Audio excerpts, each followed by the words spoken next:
तीसरी बार मोदी सरकार, बार बार मोदी सरकार, ये नारे लगे हैं इंडिया के पार्लियामेंट में। और इंडिया के प्राइम मिनिस्टर नरेंद्र मोदी साहब को स्टैंडिंग ओवेशन मिला है जब वो पार्लियामेंट पहुंचे। पाकिस्तान में मौत आ गई, मौत। मैंने कल ट्वीट भी करा था, ये देखिए मेरा ट्वीट। कल पाकिस्तान में आ गई मौत।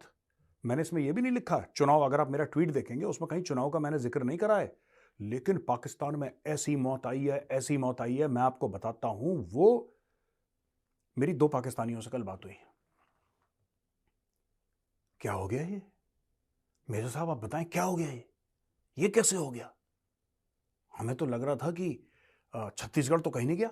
मैंने बोला तुम्हें इतना इंटरेस्ट? सुबह से या एक दिन पहले से जब एग्जिट पोल्स आ गए थे तो पाकिस्तान के जर्नलिस्ट के बार बार फोन आ रहे थे, यार काउंटिंग कब से है, क्या होने वाला है, कैसे होने वाला है। काउंटिंग वाले दिन भी सुबह से फोन आ रहे थे कि अच्छा काउंटिंग शुरू हो गई है और क्या हो रहा है क्या नहीं हो रहा है। जैसे जैसे बीजेपी जीत की ओर बढ़ती चली गई, फोन आने कम होते चले गए और एक टाइम जब बिल्कुल क्लियर हो गया कि बीजेपी 3 स्टेट्स में जीत रही है तो फोन आने बंद हो गए। बहुत मातम की सिचुएशन मैं नहीं बोलूंगा, लेकिन सिचुएशन मातम से भी कम नहीं। आ गया मोदी, छा गया, हर हर मोदी, घर घर मोदी। ये देखने वाली बात है कि क्यों इतना इंटरेस्ट था इन इलेक्शंस में और मोदी की हार में या बीजेपी की हार में, और अब क्यों पाकिस्तानी सारे जर्नलिस्ट जितने भी चैनल हैं कोई भी एक खबर भी नहीं चला। जय हिंद दोस्तों। भाजपा ने 3 राज्यों में प्रचंड बहुमत से जीत हासिल की है, जिसमें राजस्थान, छत्तीसगढ़ और मध्य प्रदेश है। ये 2024 लोकसभा के चुनाव से पहले सेमीफाइनल जैसा था और इस चुनाव को जीतकर मोदी ने ये साबित कर दिया कि 2024 में वह फिर से प्रधानमंत्री बनने जा रहे हैं। इस जीत को देखकर पाकिस्तानी मीडिया खामोश हो गई है। उसे समझ नहीं आ रहा है कि वह बोले तो क्या बोले। जो पाकिस्तानी मीडिया कर्नाटक में भाजपा के हार के बाद बोल रहा था कि मोदी मैजिक खत्म हो गया है, मोदी 2024 में नहीं जीतेगा, वह पूरी तरीका से खामोश हो गया है। तो चलिए पाकिस्तानी मीडिया का रिएक्शन देखते हैं। मोदी की जीत की गूंज पूरी दुनिया में गूंज रही है और बहुत ज्यादा गूंजदार आवाज हमें सुनाई दी है उनके पार्लियामेंट में जब वो पहुंचे सेशन के लिए। और विंटर सेशन जो है वहां पे स्टार्ट हुआ और उस वक्त हुआ स्टार्ट के जब अभी चंद घंटे पहले नरेंद्र मोदी और उनकी पार्टी 3 रियासतों में जीत चुके हैं। अब इस वक्त पिटन पड़ चुका है कांग्रेस में। कांग्रेस की तरफ से मातम किया जा रहा है। कांग्रेस के सपोर्टर्स जो हैं वो एक मातम की सूरत हाल में नजर आ रहे हैं, अपने आप को कोस रहे हैं। मैं देख रही थी कुछ जगहों पर, जब हम इससे पहले मैंने अमेरिका के इलेक्शंस भी कवर किए थे और यहाँ पर जब प्रेसिडेंट ट्रम्प के इलेक्शन हो रहे थे और उसके बाद जब वो प्रेसिडेंट बने वो वाले इलेक्शन भी कवर किए थे। और पाकिस्तान के इलेक्शन को तो हम कवर करते ही रहते हैं और कई मरतबा कवर किए हैं, लेकिन अब इंडिया के इलेक्शंस भी कल से लेकर अब तक जो कुछ भी होता रहा मैं आपके सामने पेश करती रही। तो प्राइम मिनिस्टर नरेंद्र मोदी की ये जीत, इसमें किसका बड़ा हाथ है? एक तो ये बात, लेकिन इसी के साथ प्राइम मिनिस्टर नरेंद्र मोदी ने जो कांग्रेस है, यानी जाहिर है कि उनकी जो मुखालिफ जमात है, वो जो पार्टी है वो कांग्रेस ही है, तो अपने ओपोनेंट्स को जो पैगाम दिया है वो उन्होंने एक तरीके से वार्निंग दी है, चेतावनी है, मोदी की चेतावनी फॉर हिज ओपोनेंट्स। और मैं आपके सामने ये रखे देती हूँ कि उन्होंने क्या कहा है, जरा सुनिएगा कि अपनी जीत के बाद जहां उन्होंने ये बातें की कि अब उनको क्या क्या करना चाहिए या उनकी पार्टी को क्या क्या करना चाहिए, वहीं पर उन्होंने अपने मुखालफिन के लिए क्या कहा है। फोटो कितनी अच्छी निकल जाए, देश का भरोसा नहीं जीता जाता। देश की जनता का दिल जीतने के लिए राष्ट्र सेवा का जज्बा होना चाहिए और कमंडिया गठबंधन में रत्ती भर भी वो नजर नहीं आता आती है तो क्या हेडलाइन होती है, बीजेपी हारी, मोदी हारा, बीजेपी। आप तो यार हेडलाइन अब तो चला लेते, हेडलाइन नहीं चलाते यार, एक आइटम चला लेते। क्यों ऐसी हालत है? रथ भाई, आपने देखा होगा जब बीजेपी कर्नाटका हारी है और उसके बाद हिमाचल हारी है, पूरे पाकिस्तान के अंदर, भारत में इतने ज्यादा नगाड़े तो शायद कांग्रेस ने नहीं बजाए जितने पाकिस्तान में बजाने शुरू कर दिए कि अब मोदी मैजिक खत्म हो गया है।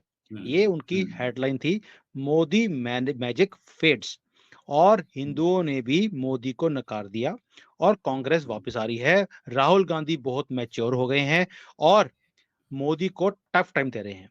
बहुत इनके जो लंबे बड़े-बड़े पत्रकार हैं, एनालिस्ट हैं, कई आते हैं टाई बो लगा के भी आते हैं, पाकिस्तान से बाहर बैठे हुए। उन्होंने भी ये स्टेटमेंट दी, मैं हैरान रह गया, बड़े सेकुलर बनते थे और जैसे ही मोदी जी हारे हैं एक स्टेट में, तो उन्होंने बोलना शुरू कर दिया था कि मोदी को बहुत टफ देने वाला है टाइम, राहुल गंदगी। ये इनकी स्टेटमेंट्स थी। मैंने बोला यार ये ओवरनाइट अपना रंग कैसे चेंज कर लेते हैं? तो वो फिर उन्होंने बता दिया हमें याना मीर ने कि हमारा रंग तो कभी भी चेंज हो सकता है। तो जब ये सारा कुछ हुआ तो आप समझ सकते हैं कि तब जो नगाड़े बजाए गए थे, उसके बाद कांग्रेस ने ही, बीजेपी की तरफ से स्टेटमेंट नहीं आया था। कांग्रेस ने ही बोला था और इनके जो लिब्रांडो सारे बैठे हुए हैं बड़े-बड़े, वो कई कई ऐसे पत्रकार भी थे जो बजवाने की उनको आदत है, वाजपेयी, पता नहीं वाजपेयी है कि बजवाना क्या क्या नाम है उसका मुझे मुझे मालूम नहीं है। लेकिन वो मध्य प्रदेश में गए थे, छितर भी पड़े थे उनको, क्योंकि जहाँ जाते थे मुँह में उन्होंने घुसोड़ने की कोशिश करी माइक को, तो वहाँ पे छितर मारे गए उनको। तो ऐसे लोग जो बोल रहे थे कि मोदी तो बिल्कुल पर्दाफाश हो जाएगा कि इनका कुछ भी नहीं है, मैजिक नाम की कोई चीज़ नहीं है।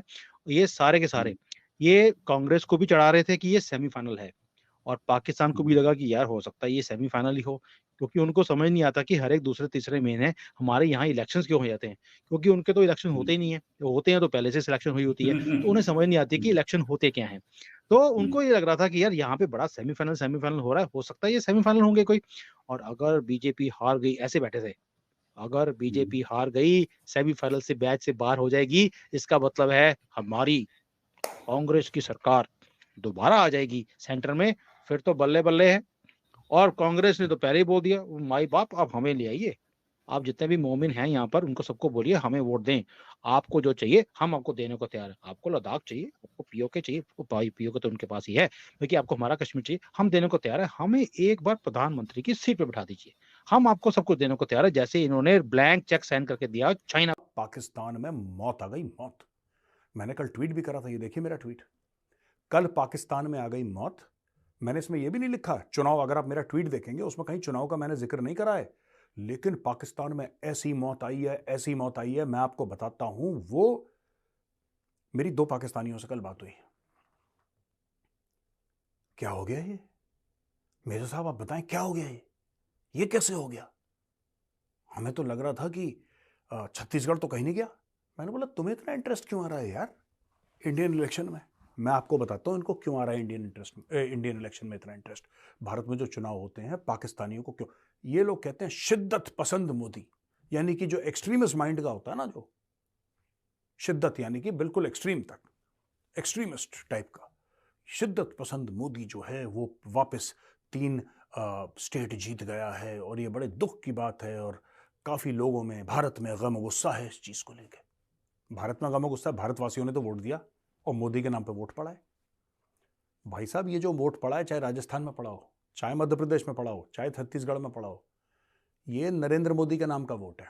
अगर किसी को और को गलतफहमी है तो ठीक कर ले। अब इसमें पाकिस्तान के कॉन्टेक्स्ट में बताता हूं इनको, थोड़ा सा मैं बैकग्राउंड में चला जाता हूं दोस्तों।